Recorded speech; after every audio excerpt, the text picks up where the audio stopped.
नमस्कारम, I am RV वैष्णव। आज हम आ चुके हैं हमारे पॉडकास्ट में एक नए एपिसोड में एक इंटरेस्टिंग टॉपिक के साथ। तो आज हम चर्चा करेंगे गर्भ संस्कार की एवं इसके महत्व की। तो आइए हम चर्चा करते हैं स्वामी जी के साथ और इसके महत्व को समझते हैं। नमस्कारम। नमस्कारम। गर्भ संस्कार क्या है और इसका महत्व क्या है? देखिए, जैसे बाकी अनेक जो संस्कार होते हैं, संस्कार का मतलब होता है एक इम्प्रेशन, ठीक है। तो गर्भ के समय में जो शिशु की अवस्था होती है वो बहुत संवेदनशील होती है। इस समय में जो भी कुछ इम्प्रेशंस उस पर पड़ेंगे वो सारा कुछ उसके चरित्र पर, उसके मन पर, उसकी बुद्धि पर विकास करने में सहयोग करेगा। तो ये बहुत क्रूशियल टाइम होता है। और गर्भ संस्कार सिर्फ ये नहीं है कि एक बार हमने कुछ ऐसा एक फंक्शन कर दिया वो गर्भ संस्कार है। गर्भ संस्कार ये पूरे 9 महीने तक चलने वाला और इसके पूर्व भी जो तैयारियां होती हैं, जो गर्भ धारण करने से पहले जो तैयारियां होती हैं, ये कुल मिलाकर गर्भ धारण संस्कार है, जिससे हम एक नई और अच्छी चेतना को जन्म दे सकते। गर्भ संस्कार के लिए माता पिता को किस बातों का ध्यान देना चाहिए? 3 पोर्शन में अगर हम डिवाइड करें तो जब कंसीव नहीं किए हैं, ये तैयारी तब से शुरू हो जाती है माता और पिता की। फिर जब जिस समय गर्भ धारण किए हुए हैं उस समय में माता की खासकर और पिता की भी भूमिका रहती है। और फिर तीसरा, जब जन्म हो चुका है बालक का, तब जो समय होता है उसको प्रॉपर नरिश करने का। तो ये 3 बहुत क्रूशियल पार्ट्स हैं। हम शुरू करते हैं पहले गर्भ धारण करने से पहले के। तो अभी आज के समय में भी जो डॉक्टर्स हैं वो कहते हैं कि आपको एक अच्छे फर्टाइल सीमेन के लिए और अच्छे फर्टाइल एग के लिए आपको फास्टिंग करना चाहिए, स्पेशली फॉर मेंस, कि उनको फास्टिंग करना चाहिए कि वो इजैकुलेशंस ना करें, ताकि जो सीमेन है, जो स्पर्म है, वो काफ़ी अच्छी क्वालिटी में आए। अब इसको अगर हम और देखें, सिर्फ फिजिकल एस्पेक्ट में नहीं, आध्यात्मिक स्तर पर, कि जब बीज निर्मित हो रहा हो, अगर उसके पूर्व में पिता ने, माता ने अगर अच्छे संस्कारों का एक दिनचर्या, जीवन शैली अपनाई हो, जैसे अगर वो उस समय में साधनाएं कर रहे हैं, वो बहुत अच्छा ध्यान अभ्यास कर रहे हैं, वो अच्छा डाइट ले रहे हैं, अच्छा योगा और एक्सरसाइज कर रहे हैं, तो वो सारा जो क्वालिटी है स्पर्म की वो बहुत अच्छी होगी। अगर बीज अच्छा है तो परिणाम अच्छा। जैसे एक वृक्ष है, बीज अगर अच्छे हो तो वृक्ष अच्छा होगा जी, ठीक है। और क्योंकि जो स्पर्म की जिस क्वालिटी की बात कर रहा हूँ, ये सिर्फ फिजिकल एस्पेक्ट नहीं है। इसको ऐसा समझिए कि स्पर्म वो सारी इंफॉर्मेशन, वो सारा डेटा एक बॉडी से दूसरी बॉडी में जब ट्रांसफ़र करता है तो वहाँ पर वो सारे इम्प्रेशंस होते हैं, वो सारा डीएनए कोड्स जो होते हैं, मतलब हम सिर्फ बायोलॉजिकल एस्पेक्ट लेकर नहीं आते हैं, हम मेंटल एस्पेक्ट लेकर आते हैं, हम उनके थॉट्स, बिलीव्स, बहुत सारी चीज़ें लेकर आते हैं, हम उनके ट्रॉमा भी लेकर आते हैं, हम बहुत सारी चीज़ें लेकर आते हैं। जैसे आपके पूरे शरीर में बहुत कुछ आपके पिता का है, बहुत कुछ आपकी माता का है, बहुत कुछ आपके ग्रैंडफादर का है, बहुत कुछ आपकी ग्रैंडमदर का है, दोनों साइड के। सोचिए कितना सारा कुछ हम लेकर आ रहे हैं। आँख किसी से मिल रही है, कान किसी से मिल रहा है, ब्लड ग्रुप किसी से मिल रहा है, ठीक है। कितना वेरिएशन है, कितना डेप्थ है जी। तो वैसे ही जब अगर हमने 3 महीने का, 6 महीने की एक अच्छी साधना की हो, तो वो साधना का बल, वो तपोबल और वो ध्यान की गहरी अवस्था जो आपने अनुभव की हो, वो सब कुछ भी आपके डीएनए में आएगा और वो सब कुछ आप लेकर आएंगे, आप गर्भ में वो सारी चीज़ें अडॉप्ट करेंगे। तो बहुत इम्पॉर्टेंट है कि हम जब यूनाइट होने वाले हों, जब एक फादर और मदर प्लानिंग कर रहे हों, उसके पहले ही उनको 6 मंथ्स पहले ही एक तपश्चर्य जैसा ब्रह्मचर्य का पालन करना चाहिए, एक अच्छा हेल्दी लाइफस्टाइल लेना चाहिए। फिर दूसरा पार्ट में जब गर्भ संस्कार हो रहा हो, यानी जब कंसीव हो चुका हो, उस समय में भी बहुत बारीकियां दोनों को रखने की ज़रूरत है। थोड़ा सा इस पर भी आते हैं तंत्रा पर। जैसे शिव और पार्वती ने एक बहुत ही सुंदर विधि दिया है जब हम जिस तरीके से मिल रहे हैं, यूनाइट हो रहे हैं, वो भी अगर आउट ऑफ लस्ट है तो संतान की उत्पत्ति भी फिर वैसी ही होगी। जी। तो यहाँ पर एक पेरेंट को चाहिए कि वो बहुत ही ब्यूटीफुली, बहुत ही स्पिरिचुअली एक दूसरे से यूनाइट हो। स्पिरिचुअल सेक्स जैसे मैं कहूँगा, इसमें क्या होता है कि देयर आर मेथड्स। जैसे मैं अगर आपको एक एग्जांपल के लिए तो बताऊं कि इसमें क्या होता है कि योनि पूजा होती है, लिंग पूजा होती है। इस पूरे प्रक्रिया का कारण ये है, महत्व ये है कि आप जब अपने पार्टनर से मिलें तो आप बहुत रिस्पेक्टफुली उस अप्रोच करें। आपका अप्रोच आउट ऑफ लस्ट नहीं हो, आउट ऑफ डिवोशन हो। आप अपने पार्टनर के पास परमात्मा के भाव से जाएं और सिर्फ अपने फिजिकल सेटिस्फैक्शन के लिए नहीं, एक हायर पर्पस के लिए कि आप एक यंग वन को क्रिएट करने वाले, इस पर्पस से आप यूनाइट हो रहे हैं। तो जब आप ऐसी भाव स्थिति में जब आप कोई कार्य कर रहे हैं और एक बीज को आप बो रहे हैं, जन्म दे रहे हैं, तो वो साधारण नहीं होगी, फिर असाधारण हम उच्च चेतनाओं को जन्म देने के माध्यम खोलेंगे। लेकिन अधिकांश होता क्या है कि सारे जो अभी जितने भी हैं, हम सब एक्सीडेंटल हैं। हाँ, माता पिता ने प्लान नहीं किया था, हो गया। इस बात को मैं रिलेट कर पाऊंगी। मैंने अपने क्लाइंट से बात किया था। मैं उनको योगा क्लास देती हूँ, तो उन्होंने मुझे ये बताया था वो एक बेबी की प्लानिंग कर रहे हैं और उनका ऐसा था कि हमें कैसे पता चलेगा, हम तो प्लान कर रहे हैं ना। तो उनका मतलब ऐसा था कि लाइक ये ऐसा साउंड कर रहा था कि baby by chance, baby by choice होना चाहिए, जैसा आपने बताया।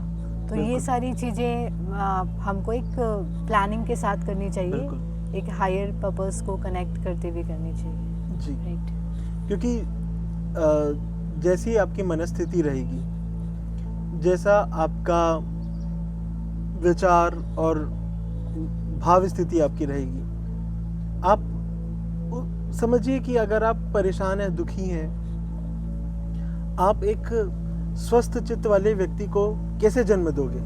जी। अगर आप बहुत सारी आपको बीमारियां हैं, बहुत सारे आपको तनाव हैं, आप कैसे सोच सकते हो कि आपका बच्चा स्वस्थ हो सकता है? सामान्यतः स्वस्थ नहीं हो सकता वो। तो बहुत ज़रूरी है कि पहले हम अपने आप को उस स्तर पे तैयार करें, तभी हम वैसे ही आध्यात्मिक, वैज्ञानिक और दुनिया भर की नकारात्मकता से हटकर हम एक सकारात्मक चेतनाओं को जन्म दे सकें। बाय चॉइस ही होगा, बाय चांस नहीं हो सकता वो। जी। मेरा सवाल ये है कि गर्भ संस्कार से प्राप्त संतान और एक साधारण संतान में क्या डिफरेंस होते हैं, और क्या आप इसको एक एग्जाम्पल के थ्रू बता सकते हैं? बहुत सामान्य सी बात है। अगर गर्भ श्रेष्ठ हो तो श्रेष्ठ आत्माएं जन्म लेंगी, और सामान्यतः सामान्य गर्भों से श्रेष्ठ आत्माएं जन्म नहीं ले सकती।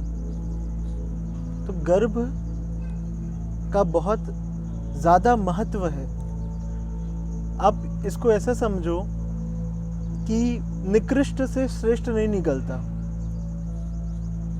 श्रेष्ठ से ही श्रेष्ठ निकल सकता है। इसको ऐसा समझिए कि एक बीज है संतरे का, उससे आम के फल नहीं हो सकते। तो आप जिस फ्रीक्वेंसी में वाइब्रेट कर रहे हैं, वैसी ही फ्रीक्वेंसी आप जनरेट करेंगे। ठीक है। जनरली हम अपने आसपास देखते हैं, जो भी बेबी की प्लानिंग करते हैं वो बस ऐसे रैंडम ही प्लान कर लेते हैं। तो क्या हमें कंसीव करने के लिए दिन, तिथि, मुहूर्त का ध्यान रखना चाहिए? यस, हमको चतुर्थी, अष्टमी, एकादशी, अमावस्या, पूर्णिमा, इन ड्यूरेशंस को हमको अवॉइड करना चाहिए कि इस ड्यूरेशन में इंटीमेट ना करें। डे के टाइम इंटीमेट ना हो, नाइट के टाइम ही इंटीमेट हो। और जैसे मैंने कहा कि तंत्रा प्रोसेस को मैं थोड़ा सा और एलैबोरेट कर देता हूँ। जैसे मैंने कहा कि उसमें जैसे योनि पूजा, लिंग पूजा इत्यादि होती हैं। उसमें आप एजैकुलेशन सिर्फ आपका पर्पस नहीं होता है, बिकॉज जो तंत्रा सेक्स है वो आउट ऑफ लस्ट नहीं है। सो वहाँ पर आप बहुत पेशेंसली जाते हैं और आप बिल्कुल ख्याल रखते हैं, क्योंकि जब आप लस्ट से भरे होते हैं तब आप सामने वाले को हर्ट भी कर सकते हैं, क्योंकि यहाँ पे आपकी सेटिस्फैक्शन प्रायोरिटी होती है। लेकिन जब आप इस बात में जाते हैं कि नहीं, आप बहुत रिस्पेक्टफुल हैं, आप बहुत हम्बल हैं और पर्पस ज़्यादा इम्पोर्टेंट है कि एक नई चेतना का सृजन करने जा रहे हैं, तो वो महत्व रखता है। और फिर जैसे मैंने कहा कि ये जो तिथियां हैं, ये जो घड़ियां हैं, चाहे अमावस्या हो गया, पूर्णिमा हो गया, अष्टमी हो गई, चतुर्थी और एकादशी, ये तिथियां ध्यान करने के लिए, साधना करने के लिए, व्रत रखने के लिए ज़्यादा उपयुक्त है इस दिन। इसलिए हमको ये सब अवॉइड करना चाहिए। डे टाइम हमको अवॉइड करना चाहिए, नाइट ही सबसे बेस्ट और सुटेबल होता है। कंसीव करने के बाद जो जर्नी स्टार्ट होती है, तो उस वक्त माता की क्या भूमिका होती है? माता की ही अहम भूमिका होती है और पिता की भी भूमिका होती है, परंतु सबसे जो सर्वाधिक जो रोल प्ले होता है वो मदर का होता है, क्योंकि मदर से बहुत डीपली कनेक्टेड होता है। कई बार मदर को भी नहीं पता होता है कि उसके इमोशंस क्या चल रहे हैं, ठीक है, क्योंकि वो अनकॉन्शियस वे में अगर वो जी रही है, उसको अपनी खुद की फीलिंग्स, इमोशंस उसके कंट्रोल में नहीं है, परंतु बच्चे को सब कुछ रिसीव हो रहा है। तो उनको, माताओं को बहुत ध्यान रखना चाहिए कि वो खुश माहौल में रहें, खुश रहें, कंप्लेनिंग एटीट्यूड अपना हटाएं। और ये बहुत संवेदनशील घड़ी होती है, तो कोशिश करें कि आप जितना ज़्यादा सुख अनुभव कर सकें प्रत्येक चीज़ों में, छोटी छोटी चीज़ों में, आप पाओगे कि बच्चा उतना ज़्यादा स्वस्थ, उतना ज़्यादा ट्रॉमा फ्री पैदा होगा। जैसा कि आपने बताया कि प्रेगनेंसी के जर्नी में माँ की भूमिका होती है और अहम भूमिका होती है, बट परिवार वालों का क्या रोल होता है? क्योंकि जनरली ऐसा होता है कि एक माँ के ऊपर बहुत बड़ी रिस्पॉन्सिबिलिटी आ जाती है, बट ऐसा भी होता है कि हार्मोनल फ्लक्चुएसन बहुत होते हैं, जिससे मेंटल इमोशनल लेवल पर काफ़ी फ्लक्चुएसन देखने को मिलता है। तो इसे कैसे मैनेज करना चाहिए और इस पे परिवार वालों को कैसे हेल्प करनी चाहिए? ठीक है, पहले माता पर आते हैं। जी। मैं जानता हूँ, समझता हूँ इस चीज़ को कि आपकी इमोशन सिचुएशन में बहुत डिफरेंट फेजेस से आप गुजरते हैं, जी। परंतु आपको सीखना होगा, ये समझना होगा कि आपका मनस्थिति बहुत शांत और स्थिर रहना इस समय बहुत ज़रूरी है। और जैसे मैंने पहले कहा कि अगर हम पहले से तैयारी कर रहे हैं, पहले से अगर हमारा ध्यान और स्थिरता अगर हमने प्रैक्टिस की हुई है, तो वो यहाँ पर काम आएगी। तब यहाँ पर आप, ऐसा नहीं कि अब आपका माइंड एकदम कंट्रोल में आ जाएगा, परंतु आप उसे बैलेंस करना सीख जाओगे।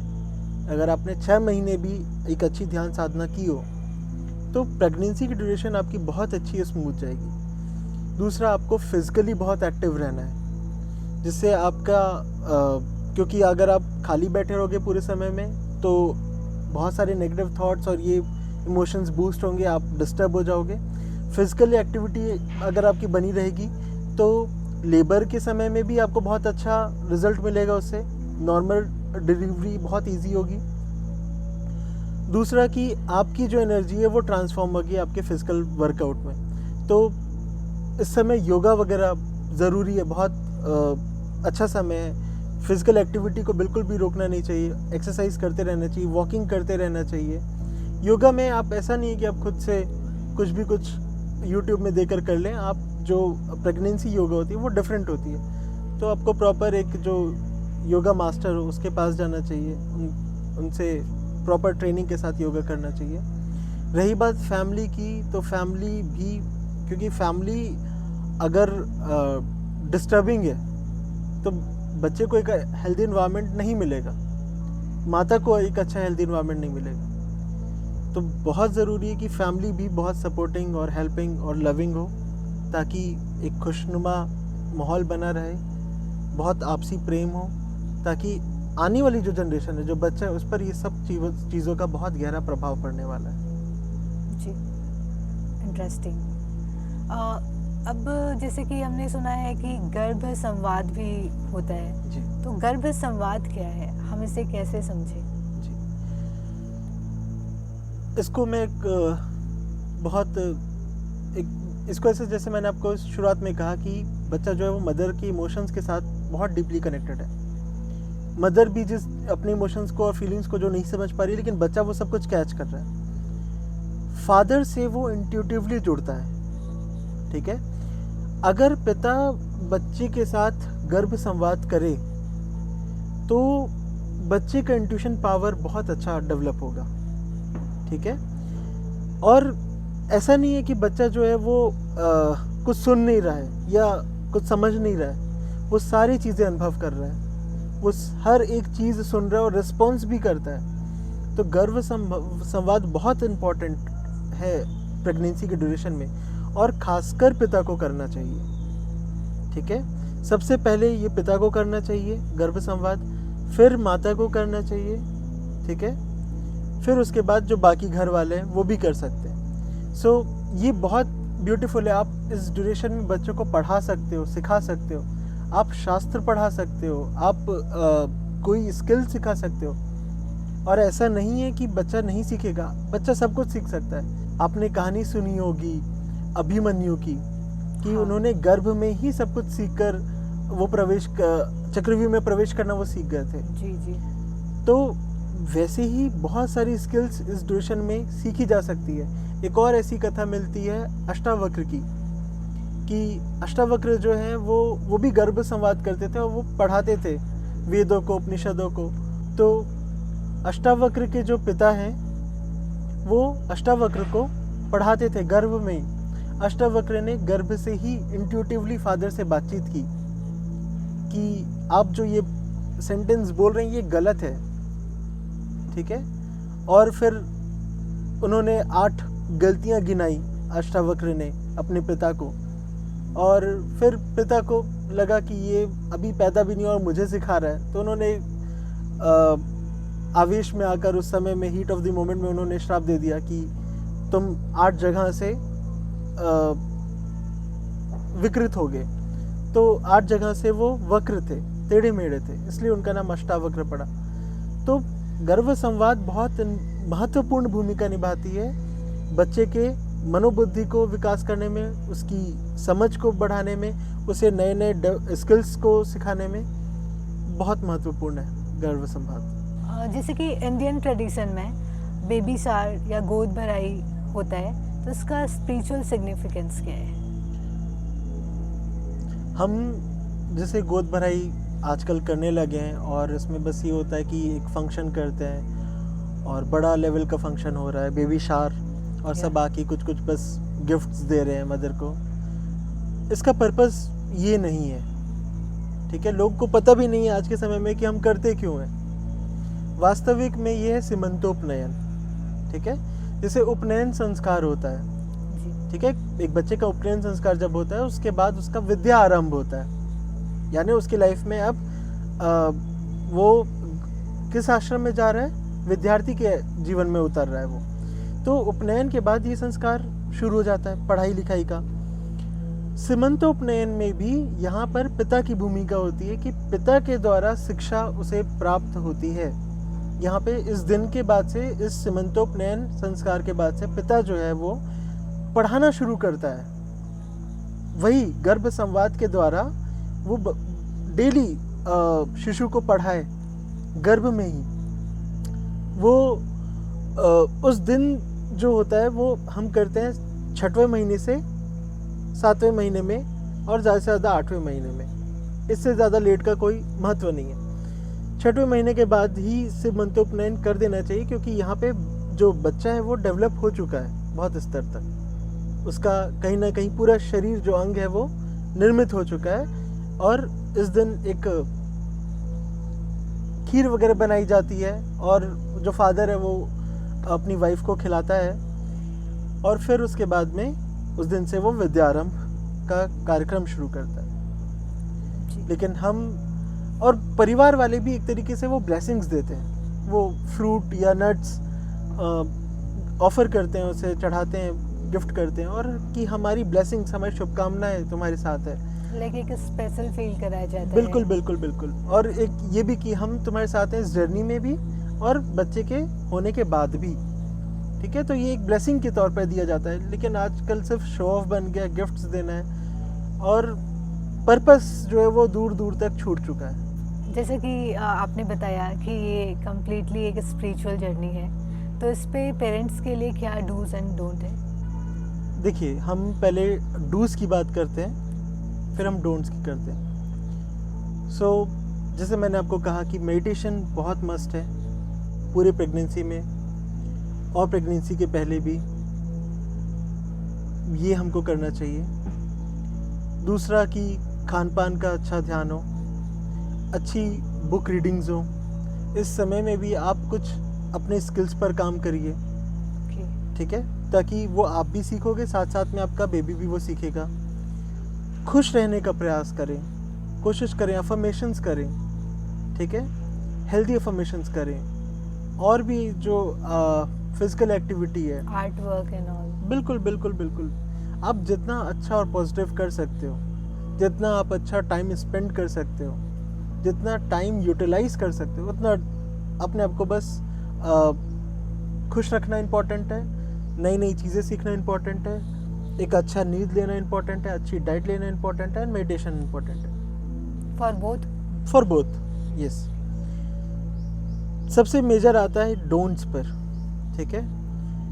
आपको नेगेटिव चीज़ें नहीं देखनी है, आपको न्यूज़ नहीं पढ़नी है, आपको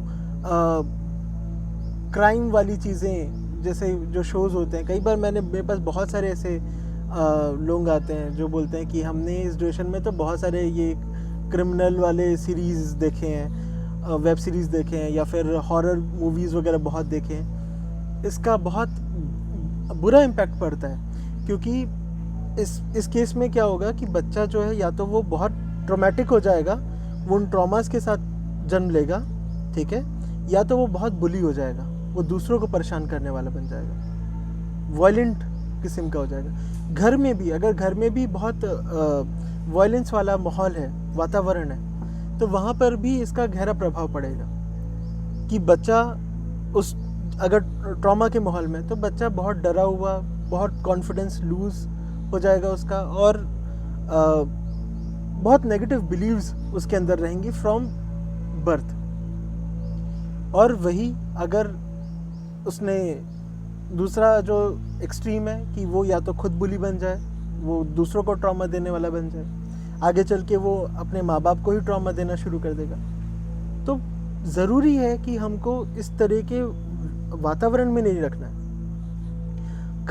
एक आध दो माताएं तो मुझसे ऐसा भी कहा है उन्होंने कि उनका बच्चा जो वो स्ट्रांग बनेगा, वो चालाक बनेगा, इसलिए हम देख रहे हैं ये सारी चीज़ें। तो ऐसे तो लोग हैं, अब हम क्या कर सकते हैं। जैसे कि आपने बताया था कि हम एक श्रेष्ठ आत्मा को भी जन्म दे सकते हैं, तो यह प्रक्रिया कैसे हो सकती है? इसके भी मेथड्स हैं कि किस तरीके से एक हायर सोल को इन्वोक किया जाए, और ये प्रोसेस होता है प्रेगनेंसी के बाद से लेकर 3 मंथ्स तक, क्योंकि 3 महीने तक एक आत्मा प्रवेश कर जाती है। 3 महीने तक आत्मा को इन्वोक करने की जो प्रक्रिया है वो थोड़ा लंबा है, उस पर हम अभी नहीं जाते, लेकिन मैं आपको छोटे में एक्सप्लेन करूं तो उन गुणों का अगर आप चिंतन करते हैं, उन श्रेष्ठ व्यक्तियों का जब आप चिंतन करते हैं जिनके गुणों को आप चाहते हैं कि आपकी संतान में वो हो। एक एग्जाम्पल के लिए, अगर आप राम जी जैसा गुण चाहते हैं अपने बच्चे में, तो डेली राम जी का चिंतन करें, उनकी एक पिक्चर लगा दें और उनके चरित्र को पाठ करें, रोज अपने बच्चे से संवाद करें और उसे भी इस चरित्र के बारे में समझाएं, पढ़ाएं। निरंतर चिंतन करने से बच्चा उन गुणों को अडॉप्ट करेगा। वैसे ही अगर आप छत्रपति शिवाजी महाराज जैसी संतान चाहते हैं तो आप उनका चिंतन करें, उनकी पिक्चर लगा के रखें। तो पहले आप निर्धारित कर लें कि आप किन के गुणों को आप चाहते हैं, किन किन गुणों को चाहते हैं, उन गुणों का पालन करना शुरू करें, उनका पाठ करना शुरू करें, उनके चरित्र का पाठ करना शुरू करें और बच्चे से संवाद करें जी। उनके चरित्र के बारे में। माता पिता अगर श्रेष्ठ हों तो संतानें श्रेष्ठ होती ही हैं। जैसे जो 4 साहिबजादे थे गुरु गोबिंद सिंह जी के, उनके जो 2 छोटे साहिबजादे थे उनको कितना टॉर्चर किया उस समय में, धर्म परिवर्तन के लिए कितना फोर्स किया गया, लेकिन वो बच्चे स्थिर थे। वो थोड़ा भी नहीं, उनकी मनोबल उनका कमज़ोर हुआ कि वो मान लेते शर्तों को, लेकिन उन्होंने वही समझदारी और वही डिसीजन लिया जो एक शायद बड़ा व्यक्ति भी ना ले। उन्होंने खुशी खुशी चुन जाना दीवालों में स्वीकार कर लिया, और वो रोते नहीं, बिलखते नहीं, गिड़गिड़ाए नहीं, वो बड़े स्थिर रहे। तो ये बड़ा चमत्कार था कि एक इतने छोटे छोटे बच्चे ऐसे स्थिरता में, ऐसे शांति में कैसे जा सकते हैं। लेकिन वही है कि माता पिता में अगर वो संस्कार हैं तो निसंदेह वो संस्कार बच्चों में भी उतरेगा। तो माता पिता को बच्चों को संस्कार देने के बजाय वो संस्कार खुद अडॉप्ट करने होंगे, वो गुण खुद अपने ऊपर लाना होगा। तो जैसे कि आपने बताया कि जैसे श्रेष्ठ आत्मा को लेकर आपने बताया, तो ये माता पिता के प्रैक्टिस से पॉसिबल है। बिल्कुल, राइट। तो ये कंप्लीटली उनको अपने जर्नी से पहले स्पिरिचुअल प्रैक्टिस करनी चाहिए, जिससे कि वो एक श्रेष्ठ आत्मा को जन्म जी। आज आपने प्रेगनेंसी जर्नी के स्पिरिचुअल इंसाइट्स को बताया और काफ़ी ब्यूटीफुली एक्सप्लेन किया। इससे काफ़ी कुछ सीखने को मिला। थैंक यू सो मच अपना समय देने के लिए। नमस्कार। नमस्कार। तो जैसा कि आज हमने चर्चा किया गर्भ संस्कार का और इसके महत्व को समझा, और प्रेगनेंसी जर्नी के जो स्पिरिचुअल इंसाइट है इस बारे में हमको काफ़ी कुछ सीखने को मिला। तो आई होप कि आज के एपिसोड से आपको काफ़ी कुछ सीखने को मिला हो। फिर मिलते हैं एक नए टॉपिक के साथ। नमस्कार।